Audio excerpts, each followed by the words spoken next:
La recordamos como prostituta, perdonada por Jesús. Fue la pecadora que lavó los pies de Jesús con sus lágrimas y los enjugó con sus cabellos. Se llamaba María Magdalena. ¿Pero habrá sido víctima de una de las peores difamaciones de la historia? Los nuevos datos revelan no solo que Jesús la besó en la boca, sino que también fue la elegida por él para transmitir su palabra. En este documental haremos un nuevo retrato de la prostituta más famosa de todos los tiempos.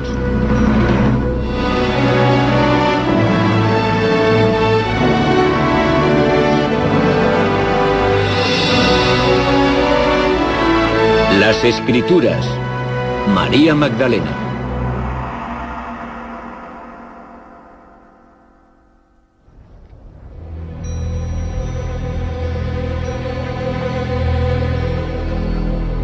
La historia de María Magdalena está íntimamente ligada a Jesús. Ella desempeña un papel protagonista en una de las escenas con más fuerza y trascendencia de los evangelios. Cuando a Jesús lo crucifican los romanos, María Magdalena está allí, al pie de la cruz, apoyándolo en sus terribles momentos finales y llorando su muerte. María Magdalena estuvo presente en el inicio de un movimiento que iba a transformar Occidente. María no solo estuvo presente en la crucifixión, también descubre la tumba vacía y es testigo de la resurrección. Ella es el paradigma del auténtico seguidor de Jesús. Pero la María Magdalena que vive en nuestra mente y sobre todo en la imaginería es bastante diferente. Suele aparecer semidesnuda o como una eremita que se arrepiente de sus pecados en soledad. Una marginada. Su principal vínculo con Jesús es como la mujer que le lava y le unge los pies. Pero la conocemos más como prostituta. Toda la historia de María Magdalena, de la prostituta que ha caído y se ha redimido, constituye una imagen muy fuerte de redención. Un ejemplo de que no importa lo bajo que uno haya caído, por así decirlo, siempre se puede redimir. Ahora contamos con nuevas pruebas que indican que María Magdalena fue una mujer muy diferente a la que creemos conocer. ¿Quién fue entonces la verdadera María Magdalena?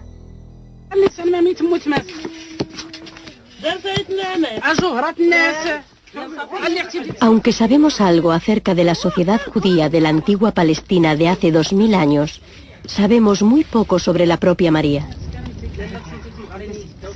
Aparece en los 4 evangelios, pero la Biblia no da detalles personales sobre su edad, estado o familia.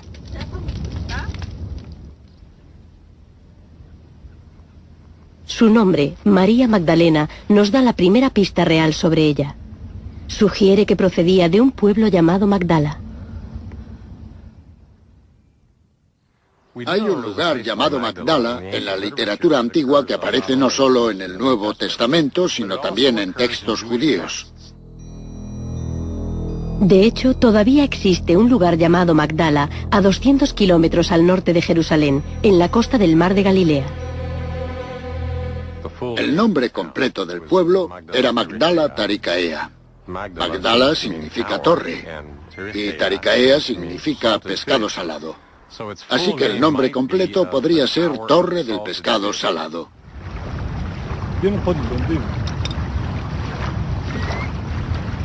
Y si el nombre del pueblo era Torre del Pescado Salado, no sorprende que su principal actividad fuese la pesca.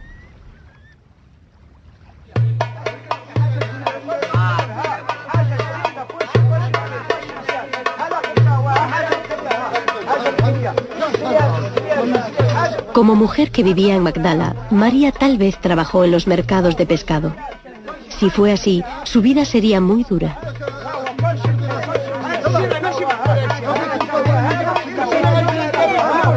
Pero, ¿existen pruebas históricas de que María fuese prostituta? La primera fuente a la que recurrimos es la propia Biblia. Pero para nuestra sorpresa, no hay mención de que lo fuese. Así que la idea debió de partir de otro lado. Puede que de la referencia al pueblo de Magdala recogida en un texto judío.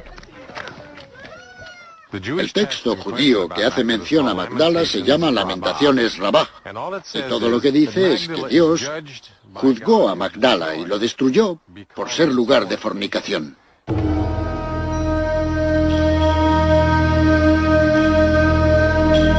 Esta puede ser la causa de la mala fama de María. Es posible que la descripción de Magdala como lugar de fornicación sea el origen de la idea surgida en el cristianismo occidental de que ella era prostituta. Un cúmulo de problemas sociales podría haber causado el declive moral de Magdala. Sabemos que había burdeles en todos los pueblos del Mediterráneo, y Galilea no era una excepción.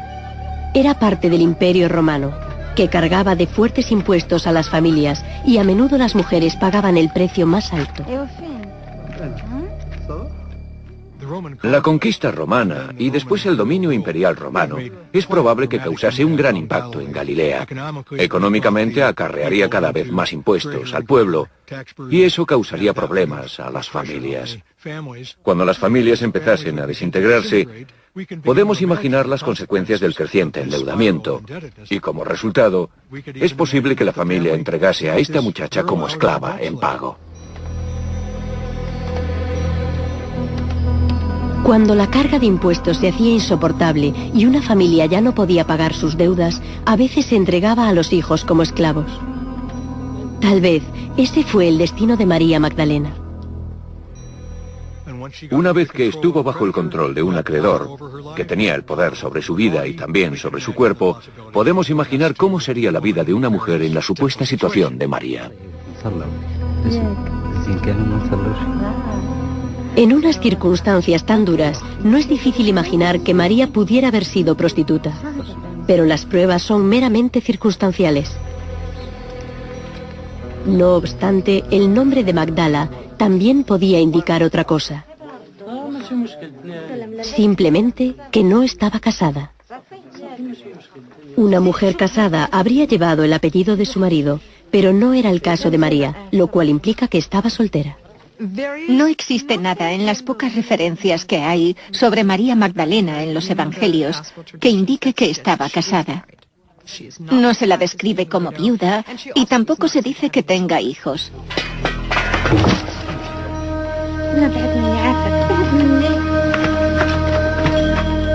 Hace 2000 años, una mujer no casada originaba sospechas. Tal vez eso aisló a María, pero no justifica del todo su imagen negativa. ¿Pudo algún otro detalle de la vida de María convertirla en marginada?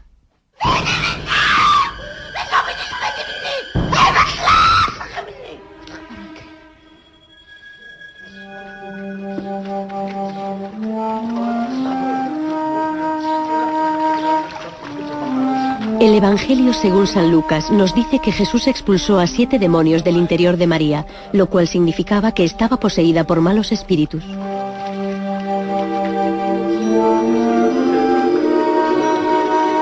La historia comienza cuando Jesús está predicando y sanando a personas en Galilea.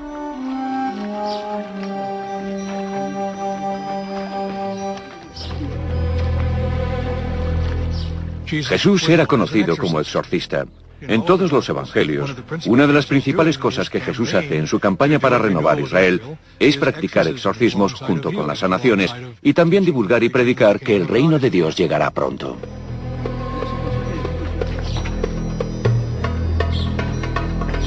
En esa época, si una persona estaba poseída, se creía que ella misma lo había provocado, así que María habría recibido poca comprensión hacia su problema. La gente creía que los demonios poseían a las personas que habían hecho algo malo y merecían que las poseyesen, mientras que las personas buenas y virtuosas estaban protegidas de la posesión demoníaca. Muchas culturas consideraban la posesión como una especie de mensaje con el que Dios te informaba de que habías hecho algo malo y tenías que responder a ese mensaje arrepintiéndote o cambiando de vida o haciendo sacrificios en el templo, pero había remedios sobrenaturales. La creencia general era esa en aquel tiempo. Pero ahora los expertos opinan que la posesión podría ser una reacción contra la intimidación y el abuso. Con frecuencia en estudios antropológicos se descubre que las mujeres jóvenes oprimidas con brutalidad no tenían forma de defenderse. Y si trataban de rebelarse, les pegaban todavía más. La única forma de defenderse con eficacia era adoptar una personalidad demoníaca. Es lo mismo que cuando nos defendemos con la locura o la frase «el demonio me obligó a hacerlo». Es posible que María Magdalena estuviese respondiendo a la opresión y se defendiese mediante un comportamiento demoníaco. Eso explicaría el por qué María estaba soltera. El hecho de que ella estuviese poseída por 7 demonios podría indicar que nadie la veía como pareja posible ni atractiva para el matrimonio.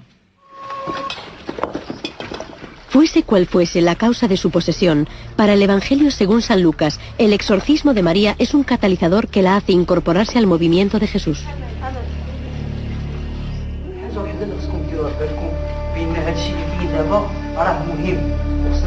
Como mujer soltera, María no habría tenido nada que perder al abandonar su hogar, y el mensaje de Jesús podría haber sido lo que ella estaba buscando. Desde luego, el mensaje que se dijo que predicaba Jesús debió de haber tenido mucho atractivo para las personas que estaban al margen de la sociedad. Concretamente, cuando Jesús decía cosas como «los primeros serán los últimos y los últimos serán los primeros». Las personas que no tenían fuertes lazos familiares podrían sentirse atraídas por un movimiento que valoraba otras cosas aparte de los vínculos familiares. Las pruebas vistas hasta ahora nos dan una imagen de María Magdalena que no concuerda con la de una prostituta. Todo lo que podemos adivinar es que era una mujer marginada, posiblemente soltera, una mujer poseída a la que Jesús sanó y se convirtió en uno de sus seguidores. Pero la Biblia no es nuestra única fuente. El descubrimiento de unos libros hacía tiempo desaparecidos ha desvelado sorprendentes detalles sobre María Magdalena. En 1945, en Nag Hammadi, al sur de Egipto, 2 hombres encontraron una vasija de cerámica sellada. Esperando hallar un tesoro, decidieron abrir la vasija.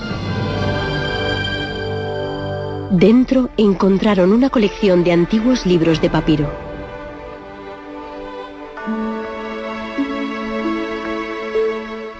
Fue un descubrimiento emocionante, la clase de hallazgo que a los arqueólogos e historiadores sobre el antiguo cristianismo les parece un sueño.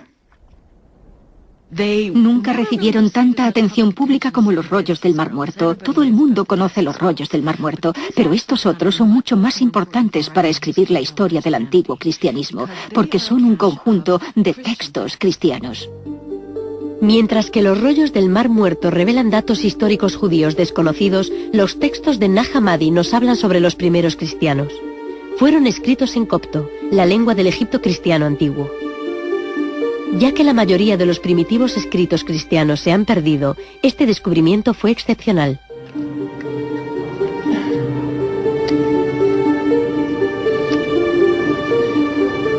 Stephen Emmel es un experto mundial en copto y estuvo muy involucrado en su restauración y traducción. Es todo un nuevo corpus literario del período cristiano primitivo y nos abre una ventana a diferentes partes de ese mundo cristiano primitivo al que de otra manera no tendríamos acceso. El descubrimiento incluye el Evangelio según Tomás, el Evangelio según Felipe y los Actos de Pedro. Ninguno de ellos se incluyó en la Biblia porque no se adaptaban a la doctrina cristiana y se los denominó apócrifos. Apócrifo es un libro del período cristiano primitivo que contenía conocimientos secretos y ocultos. Por ejemplo, en los Evangelios del Nuevo Testamento se dice que tras la resurrección, en algunos casos, Jesús pasó algún tiempo hablando con los discípulos, pero no se detalla mucho sobre lo que dijo. Pues bien, en los Evangelios de Nag Hammadi se puede leer lo que dijo. Aunque no son textos incluidos en la Biblia, los expertos siguen creyendo que ofrecen detalles importantes sobre la historia cristiana. Ese es el mayor interés de este tipo de literatura, la posibilidad de que en estos textos apócrifos pueda haber información genuina sobre Jesús que por una razón u otra no llegó a formar parte del Nuevo Testamento. Y por primera vez en cientos de años apareció una nueva fuente de información sobre María Magdalena. Pero estos libros también desvelan algo sorprendente sobre su pertenencia al círculo de Jesús. María Magdalena aparece con mucha frecuencia como uno de los discípulos destacados de Jesús. En pasajes donde Jesús debate con sus discípulos, María Magdalena hace preguntas bien fundamentadas. Mientras que los otros discípulos a veces parecen confusos, ella es la única que comprende. Esto cuestiona la imagen tradicional de María Magdalena, una prostituta reformada que forma parte del movimiento de Jesús. Pero iban a producirse sorpresas aún mayores. Uno de los documentos descubiertos en Nag Hammadi es el Evangelio de Felipe, en el que María Magdalena es una figura clave. Ha sido objeto de una de las reivindicaciones más controvertidas hechas sobre ella. Durante el tiempo en el que estuvieron enterrados en el desierto, los libros fueron atacados por las hormigas. En este evangelio, las hormigas hicieron un agujero en un lugar clave. Esta laguna o blanco lleva décadas atormentando a los estudiosos. Sabemos que este pasaje habla sobre María Magdalena porque, aunque las hormigas devoraron casi la mitad de su nombre, quedó suficiente texto para dejar totalmente claro que habla de ella. María T. Mag. Da se perdió, y luego Lene, es decir, María T. Magdalene, María Magdalena. Y aquí dice, el Salvador la amaba. La cuestión es, ¿qué había a continuación? Por la forma en que el texto prosigue en la siguiente página, podemos adivinar parte de esto. Los discípulos preguntaron al Salvador por qué amaba a María Magdalena más que a ellos. Y eso nos da la posibilidad de rellenar esta laguna. El Salvador la amaba más que a los otros discípulos. Esto da a entender que María y Jesús tenían una relación especial, que ella era su compañera favorita, más allegada que los otros discípulos. Y los agujeros de las hormigas insinúan una relación incluso más íntima. Y él la besó. Eso aparece al inicio de este renglón, en la, y después hay una laguna. Y por supuesto, esta laguna, este texto que falta, ha sido objeto de mucha especulación entre los estudiosos. ¿Dónde la besó exactamente? Lo más probable es que en la boca. Eso podría decir aquí, basándonos en la gramática copta y la longitud del texto que falta, con gran seguridad. Esto es una revelación. ¿Querrá decir que Jesús y María Magdalena eran amantes? Por la idea que tengo de cómo podría haber sido Jesús, es probable que excluyese relaciones íntimas con alguien, porque él ya vivía con un pie en el otro mundo. La mayoría de las personas, de contemporáneos, predicadores como él, que también se permiten conductas de tipo mundano, son hipócritas. Y no creo ni por asomo que Jesús fuese un hipócrita. Desde luego, puede haber otra explicación para el beso. Esta información del Evangelio de Felipe de que Jesús ama a María y la besa, y opino que con frecuencia es en la boca, creo que se ve a ojos de los lectores modernos occidentales como muy erótica. Pero la imagen no tiene por qué indicar sexualidad, sino la transmisión divina del conocimiento. El beso se convierte en símbolo de recepción íntima de la enseñanza, de la palabra de Dios, de aprendizaje genuino. Según el Evangelio de Felipe, parece que al contrario que los otros discípulos, María recibía adoctrinamiento privado y personal por parte de Jesús. Yo diría que es muy probable que María Magdalena recibiese enseñanzas de él que otros no recibían. Y tal vez Jesús tenía esas conversaciones privadas con María porque ella comprendía su mensaje a la perfección. María Magdalena aparece en este texto no solo como la discípula a la que él amaba más, sino también como figura simbólica de la sabiduría divina.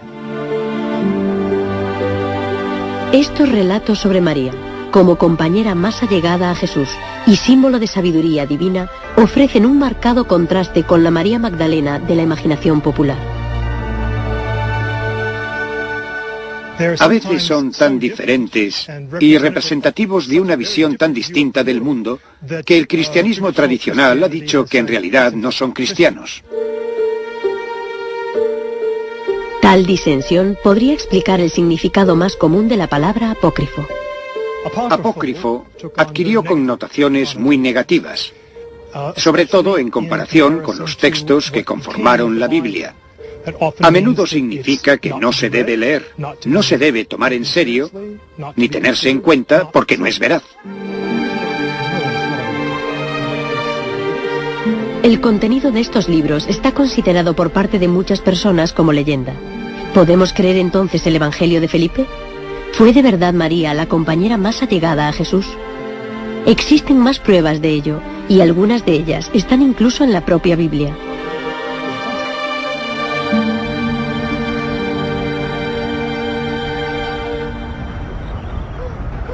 La Biblia dice que María Magdalena estuvo presente en los dos momentos más importantes de la vida de Jesús. Los evangelios del Nuevo Testamento relatan ampliamente la historia sobre la detención de Jesús, su juicio, la crucifixión y la resurrección.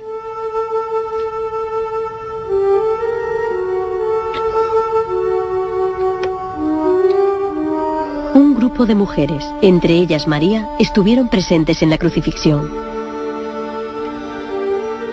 Aquí están María Magdalena y las demás mujeres. Los discípulos hacía tiempo que habían huido por miedo. Las mujeres se habían quedado al lado de Jesús. Estuvieron en la crucifixión. En algunos evangelios observan con horror desde una distancia. En otros están llorando al pie de la cruz. El Evangelio según San Juan dice que a Jesús le dan algo para beber. Imaginamos que una de las mujeres, quizás María Magdalena.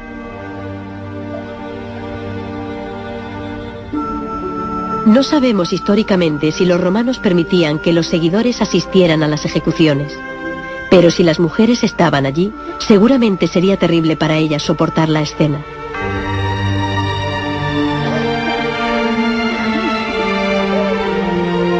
La agonía de Jesús fue prolongada, y finalmente el hombre cuyas enseñanzas habían transformado la vida de Magdalena murió.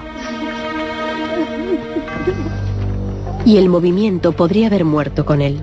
Sin su líder, sus seguidores muy bien podrían haberse sumido en el caos y todo acabaría ahí.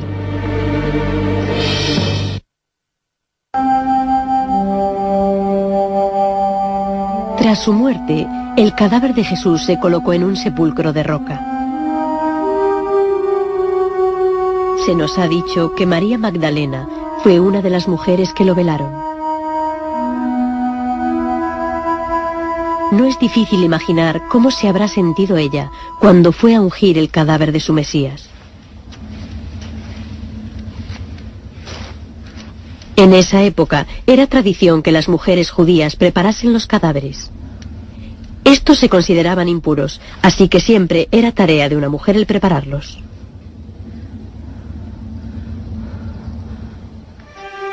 María está sumida en un gran dolor. Ha presenciado la horrible ejecución de Jesús, tal vez arriesgando su vida. Pero según dice la Biblia, cuando va al sepulcro, el cadáver de Jesús ya no está allí.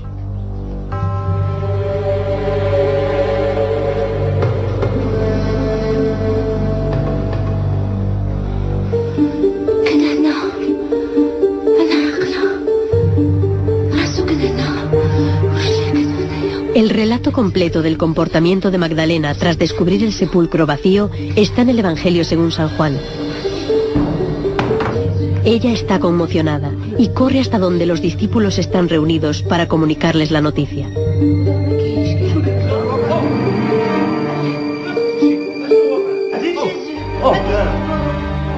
Cuando ella informa a los discípulos, no la creen. Eso refleja perfectamente su actitud al verse informados por una mujer. Lo que piensan es, está histérica o algo así. No hay por qué creerla. Es muy comprensible que los discípulos se negasen a creer a María. Era una mujer, y además era una mujer a la que hasta hacía poco se había considerado demente. Puesto que no la creen, Pedro y otro discípulo no identificado vuelven con ella al sepulcro para verlo por sí mismos.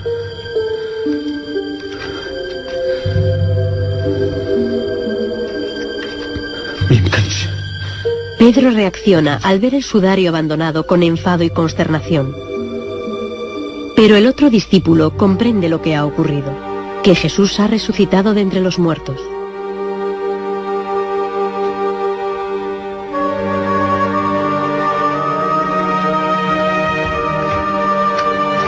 Ambos se marchan sin volver a mirar a María.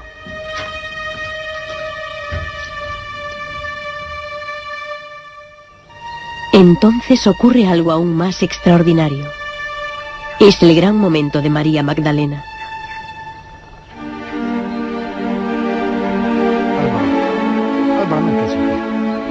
María está sola cuando alguien le pregunta por qué está llorando. Ella cree que es el jardinero y dice, se han llevado el cadáver de mi señor y no sé dónde está. La figura pronuncia su nombre y entonces ella ve que es Jesús.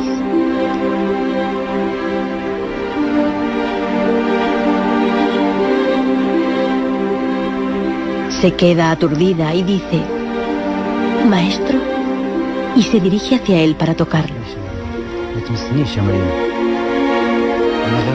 Pero él la detiene. Dice, «No me toques». Y añade que debe ir junto a los otros para decirles que él ha resucitado de entre los muertos. Es un momento impresionante. Jesús está ante ella, pero está fuera de su alcance.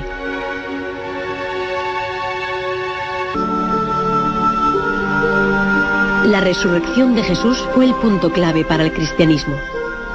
Fue cuando pasó de ser un pequeño movimiento a toda una nueva religión. Y María Magdalena fue una figura clave en este acontecimiento.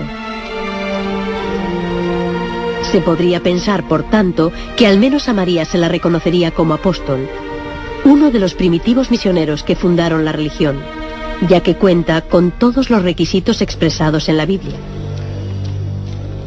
Si repasamos el Evangelio según San Juan, dice claramente que los requisitos para convertirse en apóstol era haber estado con Jesús durante su periodo en la tierra, haber sido testigo de la muerte y resurrección, y ser capaz de salir a predicar el auténtico Evangelio que él había legado. María Magdalena encaja en esa descripción perfectamente. Sin embargo, es un rango que la Biblia jamás le otorga. En ninguna parte del Nuevo Testamento se menciona a María Magdalena como apóstol.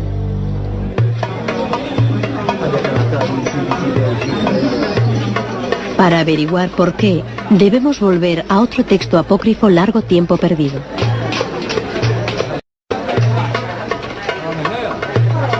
En un bazar de El Cairo, en 1896, un estudioso alemán encontró por casualidad un curioso libro de papiro.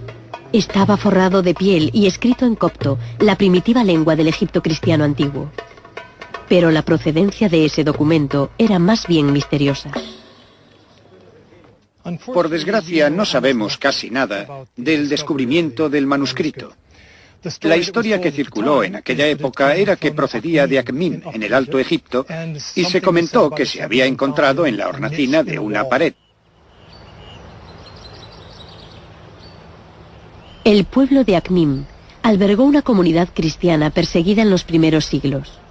Así que el documento podría haberlo escondido un mártir, un hereje o un monje.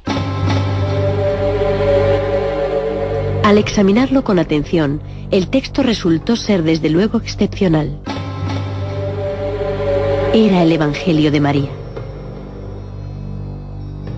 Igual que los libros hallados en Nag Hammadi, el Evangelio según María Magdalena también se considera un texto apócrifo. La historia que narra empieza en algún momento tras la resurrección. Los discípulos acaban de experimentar la aparición de Jesús. Jesús animó a los discípulos a salir y predicar sus enseñanzas al mundo. Pero tenían miedo porque a él lo habían matado por ello y piensan, si a él lo mataron, van a matarnos también. Y es María Magdalena, eso queda bien claro, la que da un paso adelante y dice, no os preocupéis. Él prometió que estaría con nosotros, él nos protegerá. Es ella la que logra sobreponerse, conserva la calma y no está asustada. Y dice que ella vuelve sus corazones hacia el bien y que empiezan a debatir las palabras del Salvador. En libros como el Evangelio de Felipe, a María se la representa como símbolo de sabiduría. Pero en el Evangelio de María, ella es la que tiene el control y les habla a los discípulos sobre las enseñanzas de Jesús. Anteriormente, solo se nos decía que ella era sabia. En este Evangelio podemos comprobarlo por nosotros mismos.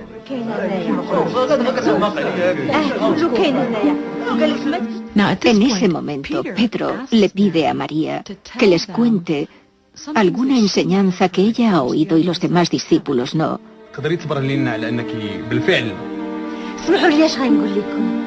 Y ella dice, os diré lo que se os ha ocultado.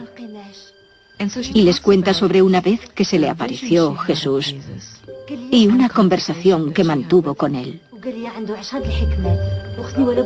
Tal como el Evangelio lo cuenta, María después relata los detalles de esta conversación, que está relacionada con la evolución espiritual y la eterna batalla del alma con el diablo. Pero en ese momento surge el conflicto. Andrés se levanta y dice, no sé lo que opináis los demás, pero estas cosas me parecen muy extrañas y creo que ella nos imparte enseñanzas distintas a las del Salvador. Y se produce una discusión. Al menos un discípulo duda de la verdad de lo que dice María. Y lo peor aún no ha llegado. Entonces Pedro interviene y dice, ¿es que ahora todos tenemos que escucharla? ¿Hablaría Jesús en privado con una mujer en vez de abiertamente con nosotros? ¿La prefería a ella en vez de a nosotros?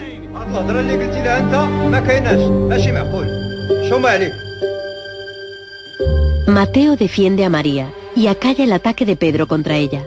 En el texto, lo que molesta a Pedro es que Jesús la eligiese por encima de los demás discípulos para interpretar sus enseñanzas.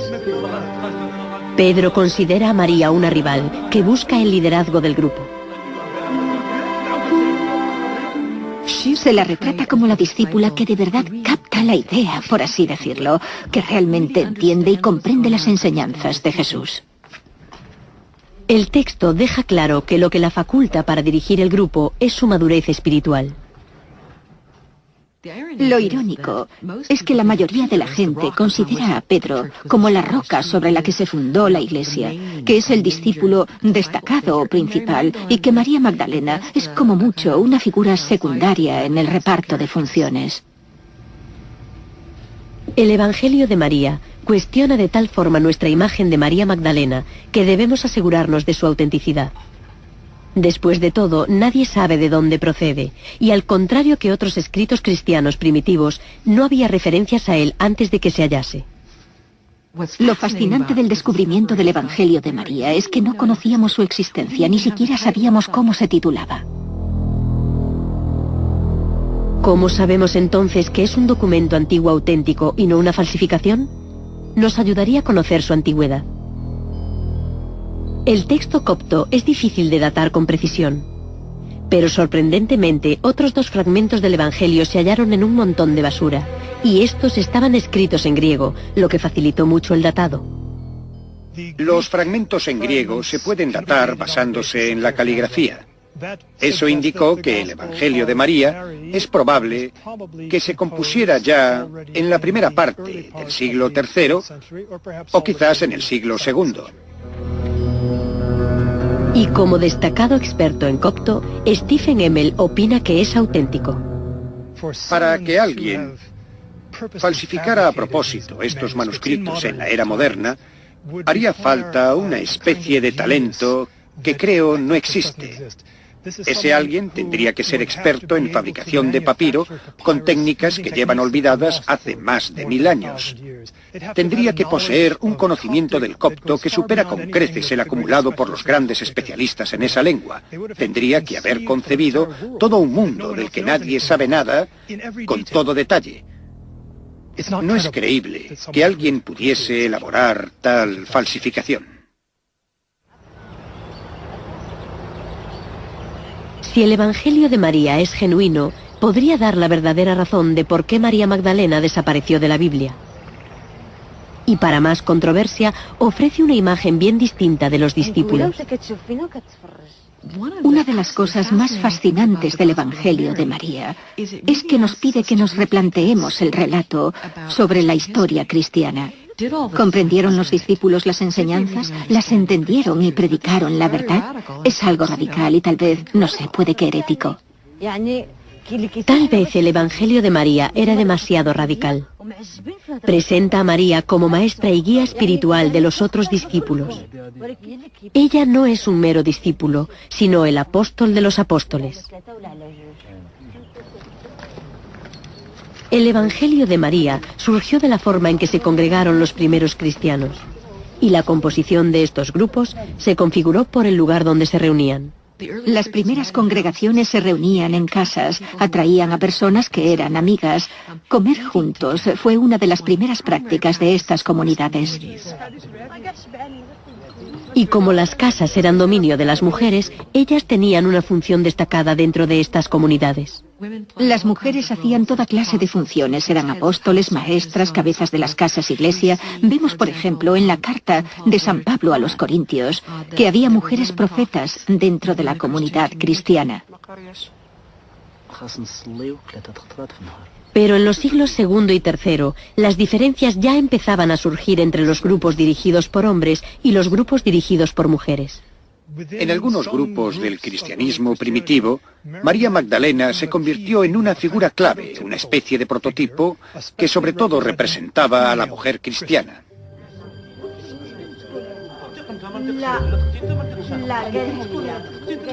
Ella asume la función de representar a las mujeres en general contra los hombres en general. Y los discípulos, que son los hombres, a veces tratan de apartarla de su compañía.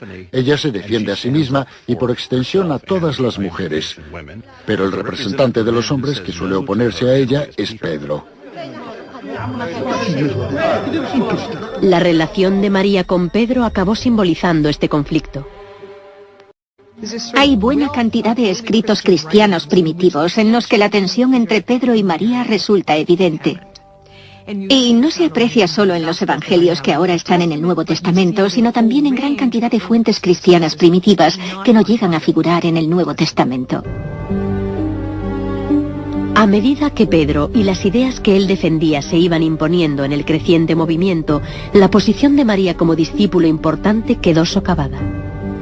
Y a medida que la Iglesia se institucionalizó más y más, las mujeres líderes quedaron desplazadas. ¿Qué ocurrió con María Magdalena? Seguramente fue víctima de la lucha por el poder. Sería víctima de la forma en que se escribe la historia. ¿Y quién escribe la historia? La escriben los hombres. Cuando nos adentramos en los siglos IV y V, el simple hecho de que las mujeres ejerzan un liderazgo público es una herejía. Así que las mujeres no pueden ser ordenadas, por ejemplo, para convertirse en obispos, sacerdotes, etc. Y desde esa perspectiva, María Magdalena se convierte en un verdadero problema, porque ella puede servir para validar el liderazgo de las mujeres en la Iglesia. Esta imagen de María no resultaba cómoda a los líderes de la creciente Iglesia de Roma. María Magdalena estaba a punto de experimentar su caída.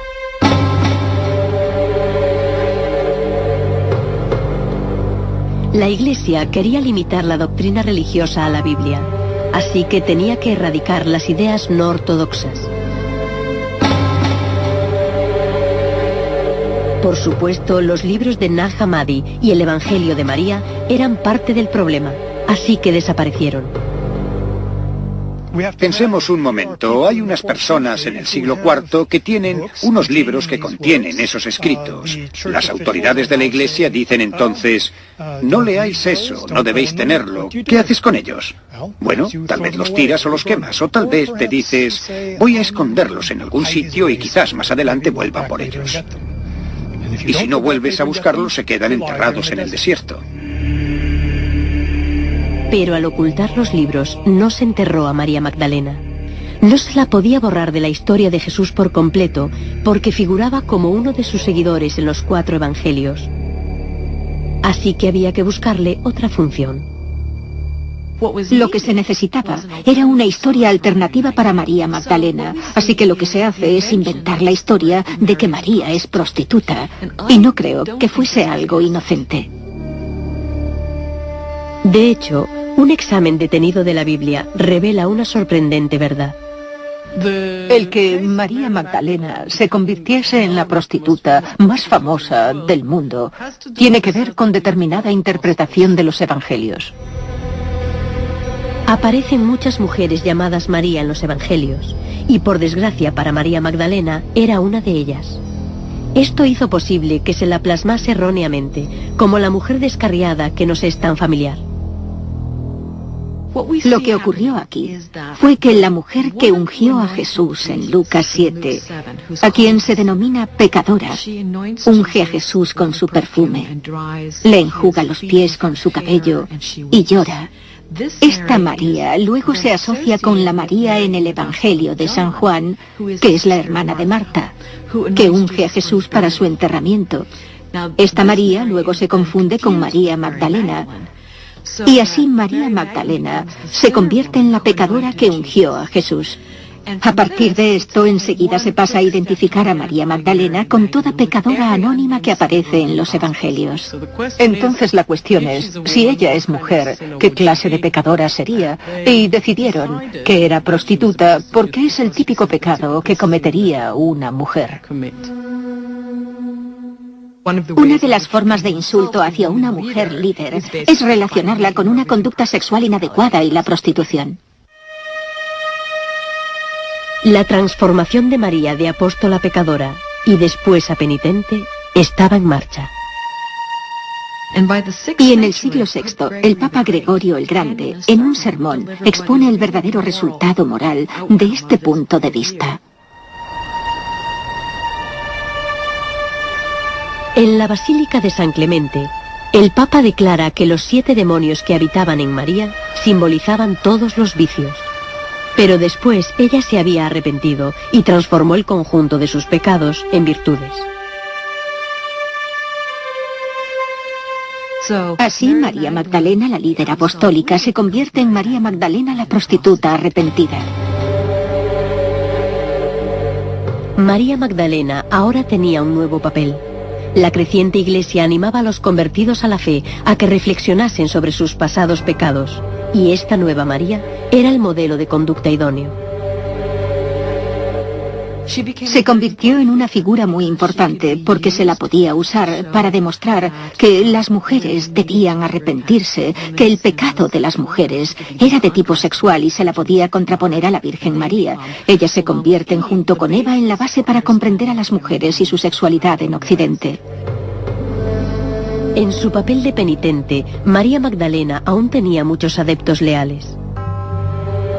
Pero por desgracia, su reinvención como pecadora dejó manchado su nombre.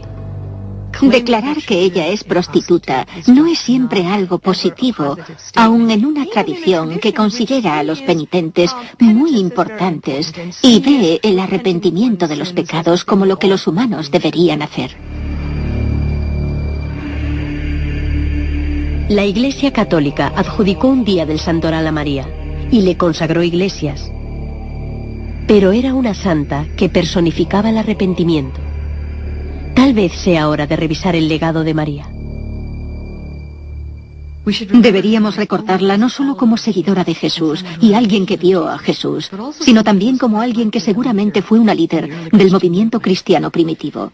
Creo que también deberíamos recordar la historia de cómo la transformaron en prostituta, porque esa historia puede servirnos de lección en muchos aspectos, pero esa no es ella. Creo que deberíamos pensar que tuvo una función muy destacada en el movimiento cristiano. Tener en cuenta que ella es testigo de la crucifixión y la resurrección. Ella y otras mujeres estuvieron junto a él desde el principio. También que después es una figura importante contrapuesta a Pedro. Tenemos que imaginar que en todos los aspectos fue tan importante como los 12 apóstoles.